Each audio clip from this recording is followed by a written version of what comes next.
La foi Baha'i est une religion mondiale dont le but est d'unir toutes les races et tous les peuples dans une cause universelle et dans une foi commune. Les traditions de presque tous les peuples comprennent la promesse d'un avenir où la paix et l'harmonie seront établies sur la terre et où l'humanité vivra dans la prospérité. Nous croyons que l'heure promise est arrivée et que Baha'u'llah est la personne dont l'enseignement permettra à l'humanité de construire un nouveau monde. Notre relation avec Dieu. Dieu est inconnaissable dans son essence. Dieu est le créateur de toutes choses. La raison de notre création, selon Baha'u'llah, est l'amour. Bien que l'existence de Dieu soit au-delà de notre compréhension, son amour touche sans cesse notre vie et nos êtres. Cet amour nous parvient par son alliance éternelle. Selon cette alliance éternelle, Dieu ne nous abandonne jamais, sans direction. Chaque fois que l'humanité s'écarte de lui et oublie ses enseignements, une manifestation de Dieu apparaît et nous révèle sa volonté et ses buts.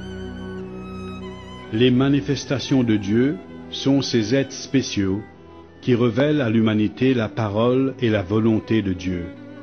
Dans ce monde, le soleil est la source de toute chaleur et lumière, sans lesquelles aucune vie sur cette planète n'aurait été possible. Pourtant, le soleil lui-même ne descend pas sur terre, et si nous essayons de l'approcher, nous serons complètement consumés. Mais supposons que nous prenions un miroir bien poli et le tournions vers le soleil. Dans ce miroir, nous verrons l'image du soleil. Les manifestations de Dieu sont comme des miroirs parfaits qui reflètent la lumière de Dieu dans toute sa splendeur. Et tous ces miroirs réfléchissent la même lumière. Tandis que Dieu est en dehors de notre compréhension, ces êtres parfaits viennent d'époque en époque, vivent parmi nous, nous guident et nous remplissent de l'énergie dont nous avons besoin pour progresser matériellement et spirituellement. Les enseignements de Baha'u'llah sont parfaitement en harmonie avec ceux des autres manifestations, mais ils concernent surtout la condition de l'humanité de nos jours. Le but de la foi Baha'i est d'unir l'humanité. Baha'u'llah a tracé le cercle de l'unité. Il a fait un plan pour unir tous les peuples. Ceci est l'œuvre de la bonté divine, et nous devons nous efforcer cœur et âme à réaliser cette unité parmi nous. L'humanité est comparée à un vaste jardin dans lequel poussent côte à côte des fleurs de toutes les formes, de toutes les couleurs, de tous les parfums. Le charme et la beauté du jardin reposent dans cette diversité. Nous devrions voir les membres de la race humaine comme de jolies fleurs dans le jardin de l'humanité et nous réjouir d'y appartenir. Baha'u'llah. Baha'u'llah est né en 1817 à Téhéran, la capitale de l'Iran. Dès sa plus tendre enfance, il montrait des signes de grandeur. Baha'u'llah venait d'une famille noble. Il refusa un poste important à la cour du roi, car il souhaitait dédier son temps à aider les opprimés, les malades, les pauvres et à soutenir la cause de la justice. Il y a deux aspects de la vie de Baha'u'llah qu'il faut mentionner en particulier. La souffrance qu'il a endurée, l'influence immense qu'il a eue sur les cœurs et les esprits des gens.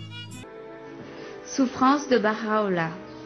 Les souffrances de Baha'u'llah ont commencé quand il s'est levé pour proclamer la cause de Dieu. Sa vie fut une vie d'exil, d'emprisonnement et de persécution. Il fut enchaîné dans un triste et sombre cachot à Téhéran. Il fut exilé 4 fois de pays en pays pour être finalement envoyé à la ville prison de Saint-Jean d'Arc dans l'Empire ottoman.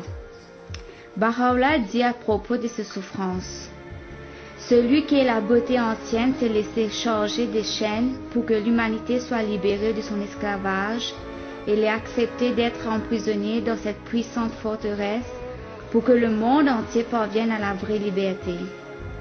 Nous avons accepté d'être abaissés pour que vous soyez exaltés et nous avons souffert une multitude d'afflictions pour que vous deveniez florissants et prospères.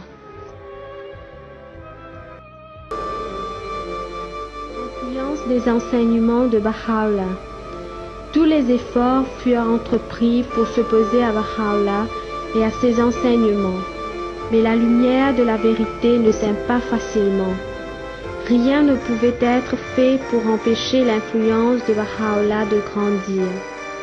Plus loin les autorités le bannissaient, plus grand était le nombre des personnes attirées par ses enseignements, reconnaissant son pouvoir et sa majesté.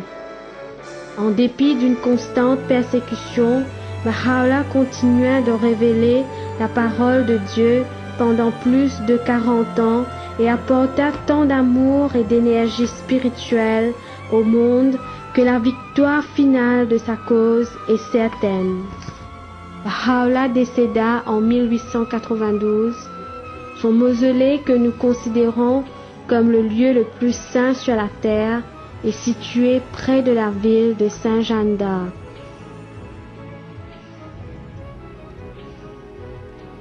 Le Bab. Quelques années avant que Baha'u'llah ne proclame sa mission, Dieu a envoyé un messager spécial pour annoncer sa venue. Ce grand messager a pris le titre de Bab, qui veut dire la porte. Il était en fait une porte pour la connaissance de Dieu, menant à une nouvelle ère de l'existence humaine. Pendant 6 ans, il prépara sans relâche le chemin pour la venue de la nouvelle manifestation de Dieu. Des milliers et des milliers de gens acceptèrent le message du Bab et commencèrent à suivre ses enseignements.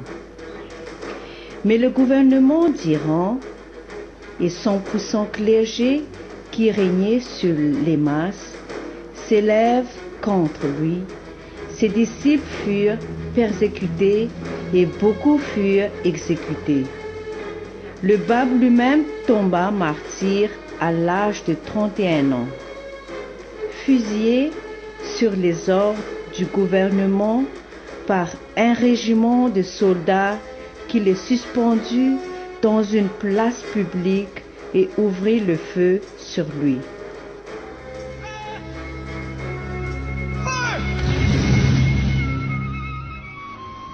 Après son martyre, le reste du Bab fut récupéré par ses disciples et transporté de lieu en lieu, toujours cachés des ennemis de la foi.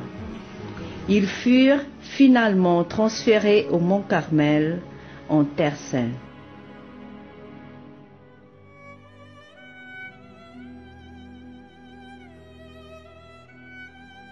Centre mondial administratif et spirituel de la foi Baha'i.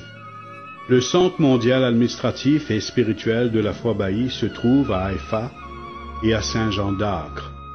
C'est le centre spirituel car c'est là que se trouvent les mausolées du Bab et de Baha'u'llah, ainsi que les autres lieux saints. C'est le centre administratif car le siège du Conseil directeur suprême de la foi, la Maison universelle de justice, se trouve aussi sur le mont Carmel.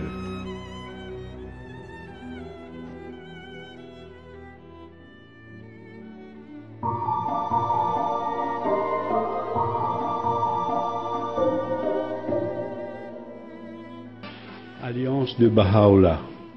Baha'u'llah protégeait sa foi contre des divisions en lui conférant un pouvoir unique, le pouvoir de l'alliance. Avant son décès, il énonça en des termes le plus clairs par écrit qu'après lui, tous les Baha'is devraient se tourner vers Abdul-Baha, son fils aîné, qui fut nommé le seul interprète de ses paroles et le centre de l'alliance. Abdul-Baha naquit la nuit même où le Bab déclara sa mission en 1844 et décéda en novembre 1921. Sa vie fut remplie d'afflictions, mais il apporta la plus grande joie et le bonheur à chaque personne qui entrait en sa présence. Après le départ de son père, la responsabilité de la communauté Baha'i reposait sur ses épaules, et il travailla jour et nuit à répandre la foi à travers l'Occident et l'Orient. Il écrivit des milliers de tablettes aux individus et aux groupes partout dans le monde, et clarifia les enseignements de son Père. Loi et commandements. L'un des aspects les plus importants de chaque religion concerne les lois que la manifestation a apportées à l'humanité pour la guider. Certains de ces lois et commandements sont éternels, d'autres changent en fonction des progrès de l'humanité et de son évolution. Dans la foi baha'i, nous ne considérons pas les lois comme une série d'injonctions du style fais et ne fais pas. Baha'u'llah nous dit que ces lois sont les lampes de son affectueuse providence parmi ses serviteurs. Nous ne devrions pas non plus d'obéir à ces lois par peur d'une punition, car il a clairement énoncé dans son plus saint livre « Observez mes commandements pour l'amour de ma beauté ». Quelques lois de Baha'u'llah. La prière. Un des commandements de Baha'u'llah est de prier chaque jour. Comme notre corps, notre âme a besoin de nourriture constante, et la prière fournit cette nourriture pour notre croissance spirituelle. Il y a de nombreuses prières révélées par le Bab, par Baha'u'llah et par Abdul-Baha, que nous pouvons réciter seuls et lors des réunions. Certaines de ces prières sont particulières et d'autres sont obligatoires. Une des prières obligatoires est récitée par les Bahaïs chaque jour entre midi et le coucher du soleil. Elle dit « Je suis témoin, mon Dieu, que tu m'as créé pour te connaître et pour t'adorer. J'atteste en cet instant mon impuissance et ton pouvoir, ma pauvreté et ta richesse. Il n'est pas d'autre Dieu que toi, celui qui secourt dans le péril, celui qui subsiste par lui-même. » Éducation des enfants. Un autre commandement de Baha'u'llah est l'obligation des parents et de la société d'éduquer les enfants. Le premier devoir des aimés de Dieu et des servants du miséricordieux est de former leurs enfants avec cœur et vie et les enseigner à l'école de la vertu et de la perfection. Il ne doit pas être inefficace car cet innocent bébé plus tard dans la vie, deviendra affligé de défauts innombrables, responsable devant Dieu et questionné par Dieu, rejeté et blâmé par les gens. Quel péché cela serait et quelle négligence! Consommation de drogue et de boissons alcoolisées. La consommation de drogue et de boissons alcoolisées est un des plus grands maux de la société dans le monde d'aujourd'hui. C'est un des premiers facteurs de violence et une des plus fréquentes causes de destruction d'une vie familiale saine. Pourquoi consommer ce qui affecte l'esprit et qui fait perdre la capacité de penser clairement alors que nous avons été créés nobles? Ô Fils de l'Esprit, je t'ai créé riche, pourquoi t'abaisses-tu à la pauvreté? Je t'ai fait noble, comment peux-tu t'avilir?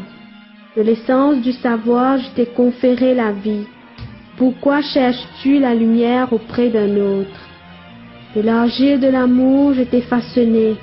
Comment peux-tu regarder vers moi, afin que tu puisses me trouver présent en toi, fort, puissant, subsistant par moi-même? Médisance et calomnie. Baha'u'llah interdit la médisance et la calomnie, l'un des plus grands ennemis de l'unité et la médisance.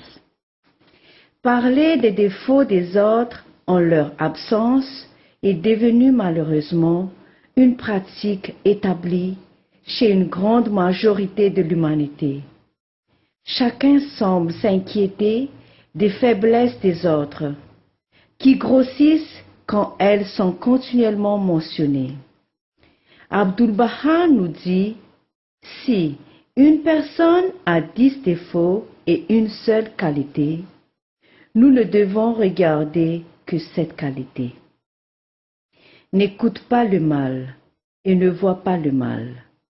Ne t'abaisse pas et ne laisse échapper ni soupir ni pleurs. Ne dis pas le mal afin de ne pas entendre dire, et ne grossis pas les fautes des autres pour que le tien paraisse moins grande. ne souhaite l'humiliation de personne afin que la tienne ne soit pas dévoilée. Baha'u'llah. Construire une civilisation mondiale.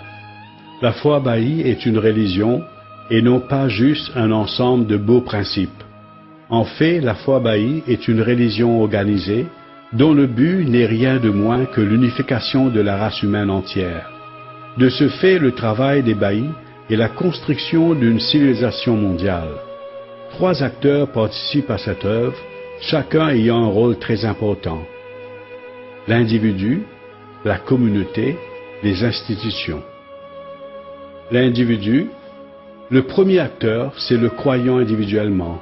Son devoir est de s'efforcer chaque jour de sa vie de suivre les enseignements de Baha'u'llah et de servir l'humanité, en ayant toujours conscience du fait que sa vie ne finit pas avec la mort et que sa relation avec Dieu est éternelle. Car après la mort, nos âmes deviennent libres et continuent leur progrès vers Dieu pour l'éternité. Nos vies ici sont comparables à celles d'un embryon dans le sein de sa mère. Pendant 9 mois, l'enfant va développer des facultés, la vue, l'ouïe, le toucher, qu'il utilisera par la suite dans ce monde. De la même façon, nous devons développer ici les facultés spirituelles dont nous aurons besoin dans les autres mondes de Dieu. Nous devons travailler, servir nos prochains et partager la connaissance que nous acquérons avec les autres. Communauté. Le deuxième acteur, c'est la communauté. Les êtres humains n'ont pas été créés pour vivre seuls. Nous vivons dans des communautés et nous devons travailler à construire une nouvelle civilisation. La communauté la plus proche de nous est la communauté locale. C'est dans cette communauté locale que nous apprenons à coopérer les uns avec les autres, à grandir ensemble et à devenir unis. En plus d'être membres d'une communauté locale, nous sommes aussi membres d'une communauté nationale, ainsi que de la communauté mondiale Baha'i qui s'accroît sans cesse des personnes de toute race, nationalité et origine religieuse. Institutions. Les institutions de la foi représentent le troisième acteur de la construction d'une nouvelle civilisation. Baha'u'llah a apporté son propre ordre administratif. L'institution suprême est la Maison universelle de justice. Dans chaque pays, les Baha'is élisent chaque année une assemblée spirituelle nationale et dans chaque localité, une assemblée spirituelle locale. Il n'y a pas de prêtre ni de clergé dans la foi Baha'i, et c'est l'assemblée spirituelle locale qui guide les affaires de la communauté et veille au bien-être de chaque croyant. Une assemblée spirituelle locale est constituée de 9 membres élus au bulletin secret et dans une atmosphère de piété par tous les croyants adultes de la communauté. À travers ces institutions, nous apprenons comment les affaires humaines doivent être administrées et comment un nouvel ordre peut être établi dans la société. Que signifie être un Baha'i? Être un Baha'i nécessite d'accepter dans son cœur que Baha'u'llah est la manifestation de Dieu pour ce jour et qu'il a révélé la parole et la volonté de Dieu. Un Baha'i, après avoir accepté Baha'u'llah, commence consciencieusement à appliquer ses enseignements dans sa vie et à s'efforcer jour et nuit à augmenter sa compréhension de la foi Baha'i.